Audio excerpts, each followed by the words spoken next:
cómo funcionaba el garrote vil en España. El garrote, o más modernamente el garrote vil, era un instrumento de ejecución de algunos condenados a muerte y fue principalmente el utilizado en España para dar muerte a los condenados hasta bien entrado el siglo XX. Su origen no es netamente español, ya que ya se conocía en la antigua Roma como laqueus, pudiendo traducirse como cepo. Se sabe que ya en tiempos de la República de Roma, tras la segunda rebelión de Catilina, Publio Cornelio Lentulio fue estrangulado mediante laqueus junto con algunos de los conspiradores. Un momento, si te quedas hasta el final del vídeo, te contamos la historia de la última mujer ajusticiada por garrote. No tiene desperdicio.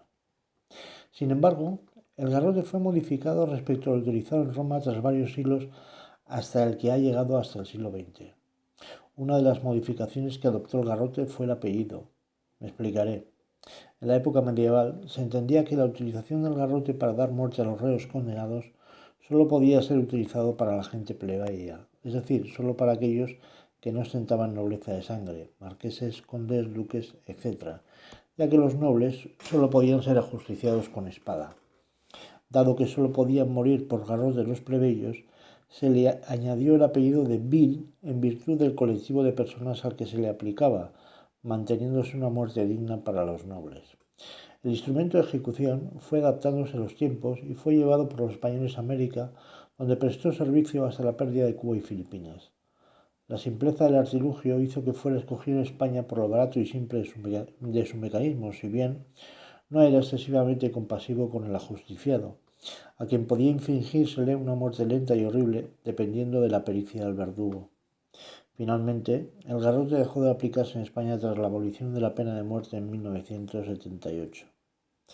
Lamentablemente, 2 personas fueron ejecutadas en el siglo XX en nuestro país: el anarquista catalán Salvador Puig Antich en la cárcel Modelo de Barcelona y el delincuente común George Michael Belzel en la de Tarragona. Ambas ejecuciones tuvieron lugar el 2 de marzo de 1974. El funcionamiento del garrote vil en su forma actual consta de un collar de hierro atravesado por un tornillo acabado en una bola. Al girar el tornillo dentro del collar mediante una rosca, la cabeza del tornillo apretaba el cuello de la víctima hasta producirle la rotura del cuello. La muerte se producía por la dislocación de la apófisis odontoides de la vértebra axis sobre la atlas de la zona cervical de la columna. Dicho de forma clara, muerte por rotura del cuello. Como explicábamos antes, la pericia o maestría del verdugo era fundamental para evitar el sufrimiento de la víctima. Los más diestros verdugos conseguían producir un aplastamiento del bulbo raquídeo o romper la cervical con corte medular, con lo cual se producía un coma cerebral y la muerte instantánea. Pero esto dependía en gran medida de la fuerza física del verdugo y la resistencia al cuello del condenado. La experiencia demostró que raramente sucedía así, ya que la muerte solía sobrevenir por el estrangulamiento resultante de lesiones en la laringe y el hueso hioides. En múltiples casos se alargaba la agonía del condenado. Por ejemplo, el informe médico de la ejecución de José María Jarabo en 1959 detallaba que la muerte se había producido con excesiva lentitud. El fallecimiento se demoró 25 minutos después de la verdadera tortura. La historia de Pilar Prades, la última mujer ajusticiada mediante garrote.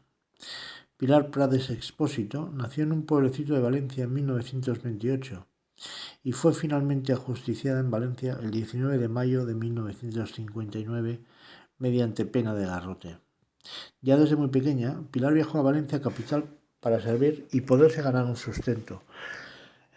Pilar era analfabeta y muy introvertida y poco a poco comienza a servir en varias casas de matrimonios pudientes de Valencia. Pero la historia que nos trae hasta aquí comienza cuando entra a trabajar como criada en casa de Enrique Vilanova y Adela Pascual en 1954. El matrimonio regentaba una chacinería en Valencia, lo que les permitía vivir de forma holgada e incluso contar con chica de servicio. Pues bien, Pilar comenzó a trabajar para el matrimonio en la casa e incluso echaba una mano en la chacinería cuando se acumulaba el trabajo. Un día, Adela comenzó a sentirse mal y el médico le diagnosticó una gripe sin más complicaciones. Sin embargo, a los pocos días, Adela empeoró y finalmente murió. Su marido, Enrique, decidió cerrar la chacinería, su casa, y se marchó fuera de Valencia no sin antes despedir a Pilar. Al poco tiempo, Pilar consiguió entrar de criada en casa del militar Manuel Berenguer y su esposa Carmen Cid, gracias a las gestiones de la cocinera Aurelia Sanz Hernández.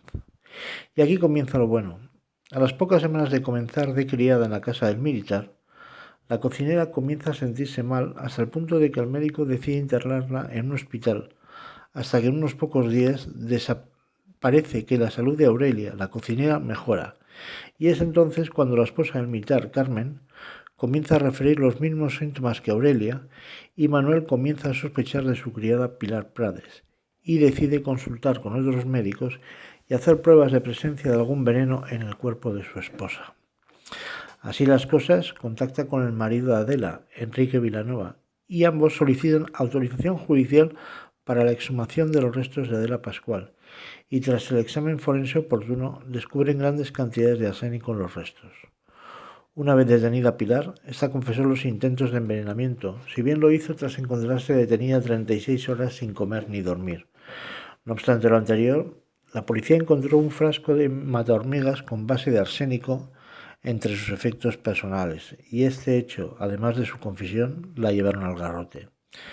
El verdugo que llevó la ejecución esperó inútilmente un indulto que nunca llegó, y finalmente, el día 19 de mayo de 1959, Pilar Prades Expósito dejó de existir.